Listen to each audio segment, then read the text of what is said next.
kusoo dhawaada channelka Banaadir Films waa liibaan carraale fadlan haddii aad tahay saaxiibku cusub channelkan subscribe inoo saar adigoo aad iyo aad u mahadsan haddii aad muuqaalkana dhammaysato waxaan kaloo ka codsanaynaa inaad like inoo saarto aad iyo aad mahadsantihiin maanta waxaan jeclaystay in aan idinla wadaago muuqaal oo aan uga hadlayo heeska cusub ee uu soo saaray ama heesta cusub oo uu soo saaray fanaanka caanka ah Dayaxdal Nuurshe heesta oo magaceedu la yiraahdo Billion Dan heesta ereyada waxaa qoray Ahmed Xaraf laxankana waxaa sameeyay Samiir Zaan muusigana waxaa sameeyay Maftuux Cadceed vocal recording ama codka heestana waxaa duubay Xamaada Alxasan fanaanka caanka ah Dayaxdal Nuurshe waayadan dambe heeso badan ma usan soo saaraynin marka heestan waa hees uu muuqaal u sameeyay video uu sameeyay oo ah video sida aad muuqaalka ka aragtaan video si fiican loo sameeyay muuqaalkana ama videogan waxaa lagu duubay magaalada Muqdisho gaar ahaan xeebta Liida marka heeska ereyadii heeska waxaa ka mid ah ama haddii aan qayb ka soo qaato wuxuu leeyahay fanaanka ama ku luuqeynaya sidan Billion Dan baxsanteeda ku badhaadhay bilic muuqa bidhaanteeda uga deeqay indha buuxsha ibogsiya igu beeran waa maasha Allah waa ereyo aad iyo aad u culus maxaa la yiraahdaa qofkii fahmi kara ayaa fahmi kara laakiin waxaa aniga aad iyo aad ugu bagay heeskan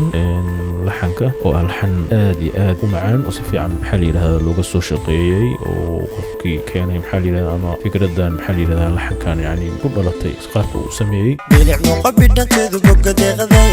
indha buuxsha ibogsiya waxaan dhihi karaa waa laxan maasha Allah aad iyo aad u macaan oo aad iyo aad loogu raaxaysan karo muusigana waa si fiican isugu dabadhacaya ninka gaar ahaan musicianka duubay Maftuux Cadceed ayaa la yiraahdaa waa maasha Allah sidoo kale codka heesta qaabka loo duubay ama sida clearka oo maxaa la yiraahdaa clearka loo qabtay waa si aad iyo aad maxaa la yiraahdaa heer sare ah marka haddii aad u fiirsato marka ereyada waa top level ayaa la dhihi karaa waxa waaye waxaa la dhihi karaa waa meel sare maxaa la yiraahdaa ay kaga jiraan maxaa qaabka la isugu habeeyay ereyadan ay isu qaadanayaan marka laxanka kaba sii daran marka qaybtaan marka dhinaca laga fiiriyo heesta ereyada laxanka vocal recording intaas oo waa heer sare waaye marka haddaan u soo laabano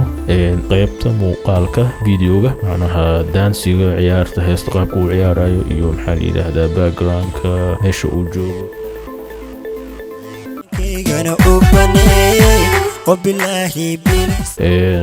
kulleebo waxyaabo waa laga dhihi karaa laakiin intooda ugu badan waa iska fiican yihiin marka ereyadana waa ereyo maxaa la yiraahdaa aad iyo aad u fiican sidaad ka aragtaan muuqaalka heeska videoga ama muuqaalka duubistiisa waxa uu u baahnaa un kaliya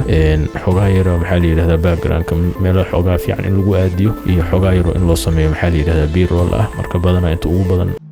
ilaneeda ku barbartay loona bogay qof bariyo qof islaaday waxaa muuqaalka ka soo muuqda fanaanka intaad ka aragtaan taana ma xuma laakiin mar waxaa fiican in la soo dhexgeliyo muuqaalo dhextaal ah oo tusinaya maxaa la yiraahdaa locationka ama meesha la joogo laakiin sidoo kale ereyada iyo laxanka iyo muusiga waa top level meel sare ayay ka ciyaarayaan waa sidii la rabay ayaan ka wadaa marka fanaanka codkiisa ma xuma waa fanaaniinta ugu codka fiican ayuu ku jiraa ee Soomaaliyeed ee hadda waayadan dambe u soo baxay marka aad iyo aad ayaa heeskan loogu dadaalay samaynteeda marka inta ayaan rabay inaan ku soo gabagabeeyo aad iyo aad u mahadsantihiin dhammaan inta channelka soo gasha haddii aad muuqaalkan jeclaysateen like saara aad iyo aad ayaan idin salaamay waa liibaan carraale